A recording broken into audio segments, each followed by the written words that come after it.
दोस्तों, अगर आप भी रोहित शर्मा को महान कप्तान मानते हैं तो हमारी इस वीडियो को लाइक जरूर कीजिएगा।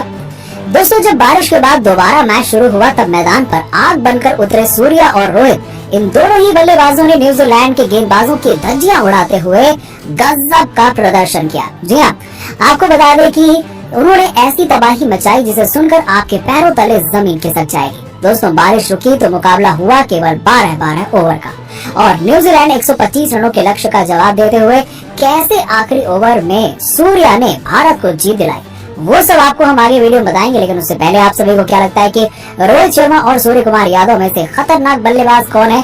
इस बात का जवाब हमें नीचे कमेंट सेक्शन में जरूर दीजिएगा। दोस्तों, भारत और न्यूजीलैंड के बीच एक सांस रोक देने वाला मैच खेला गया और आपने इससे पहले ऑस्ट्रेलिया के खिलाफ टीम इंडिया का बेहद ही रोमांचक मैच देखा था। लेकिन इस मैच में तो लोगों ने दांतों तले उंगली दबा ली थी। आखिरी ओवर में सूर्य कुमार यादव ने किया करिश्मा और वो सब तो आपको हम बताएंगे। दरअसल इस मुकाबले में रोहित शर्मा ने टॉस जीतकर पहले गेंदबाजी करने का फैसला किया। न्यूजीलैंड के बल्लेबाज शुरू से ही आक्रामक नजर आ रहे थे। मार्टिन गुप्टिल और केन विलियमसन ने ताबड़तोड़ शुरुआत दिलाई। इसके बाद अंतिम ओवरों में जेम्स नीशम ने खतरनाक बल्लेबाजी करते हुए अपनी टीम को 12 ओवर के बाद 140 के पार पहुंचा दिया। अब आपको बता दें कि टीम इंडिया की तरफ से मोहम्मद शमी, भुवनेश्वर कुमार ने 2-2 विकेट लिए और वहीं बाकी के गेंदबाजों को भी एक एक विकेट मिला। और वहीं आपको बता दें कि कीवी कप्तान केन विलियमसन ने 25 गेंदों में 48 रनों की तूफानी पारी खेली, तो वहीं मार्टिन गुप्टिल ने केवल 30 गेंदों में 58 रन ठोक डाले और आखिर में जेम्स नीशम ने ताबड़तोड़ 32 रन की पारी खेलकर अपनी टीम को एक बड़े लक्ष्य की तरफ पहुंचा दिया। अब टीम इंडिया को जीत के लिए 12 ओवरों में 140 रनों की दरकार थी। लक्ष्य काफी बड़ा था। ऐसे में कप्तान रोहित और राहुल से धमाकेदार शुरुआत की उम्मीद थी। आपको बता दें कि इन दोनों ही बल्लेबाजों ने आते ही आक्रामक बल्लेबाजी शुरू कर दी और 2 ओवर में टीम इंडिया का स्कोर 25 रनों के पार था। ऐसा लग रहा था कि ये दोनों बल्लेबाज इस मुकाबले में कीवी गेंदबाजों पर जरा भी तरस नहीं खाएंगे। लेकिन चौथे ही ओवर में भारत को तगड़ा झटका लगता है और केएल राहुल 9 गेंदों का सामना करते हुए 18 रन बनाकर पवेलियन लौट गए।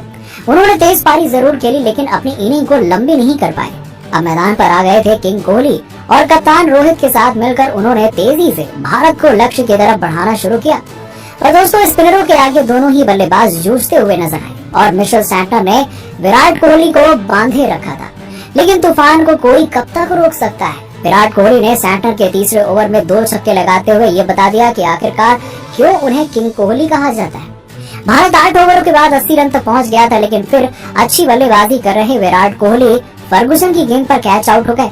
हालांकि जाने से पहले उन्होंने 35 रनों की एक शानदार पारी खेली और अब मैदान पर थे कप्तान रोहित शर्मा और सूर्य कुमार यादव। जी हाँ, ये वही बल्लेबाज हैं जिससे इस वक्त दुनिया भर के लोग खौफ खाते हैं। भारतीय टीम की जीत दिलाने की जिम्मेदारी इन दोनों बल्लेबाजों के कंधों पर थी और आपको बता दें कि आखिरी 4 ओवर में भारत को जीत के लिए 65 रनों की जरूरत थी और जीत काफी मुश्किल लग रही थी क्योंकि हर ओवर में 16 से भी ज्यादा रन बनाने थे। ऐसे में इन दोनों ही बल्लेबाजों को करिश्माई बल्लेबाजी करनी थी। पारी के ओवर में यानी कि 9वें ओवर में गेंदबाजी करने आए थे न्यूजीलैंड के धाकड़ तेज गेंदबाज ट्रेंट बोल्ट और उनको आड़े हाथों लेते हुए सूर्य कुमार यादव ने 1-2 नहीं बल्कि कुल 3 छक्के लगा दिए। जी हाँ, सूर्य ने बोल्ट के इस ओवर में 3 छक्के जड़कर कुल 22 रन बटोर लिए। अब यहाँ से प्रशंसकों को ये लगने लगा कि अब इस मुकाबले में टीम इंडिया जीत सकती है। सूर्य ऐसी बल्लेबाजी कर रहे थे जैसे किसी ने सोचा ही नहीं था।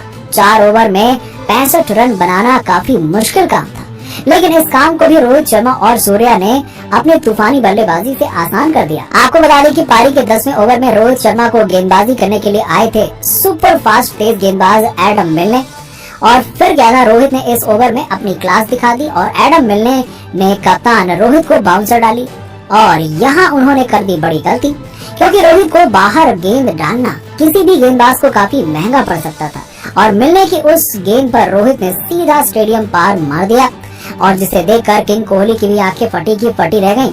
जी हाँ, आपको बता दें कि एडम मिलने के इस ओवर में 2 चौके और 1 छक्का लगाते हुए रोहित शर्मा ने कुल 18 रन बना डाले और भारतीय टीम तेजी से लक्ष्य की तरफ अग्रसर हो गई।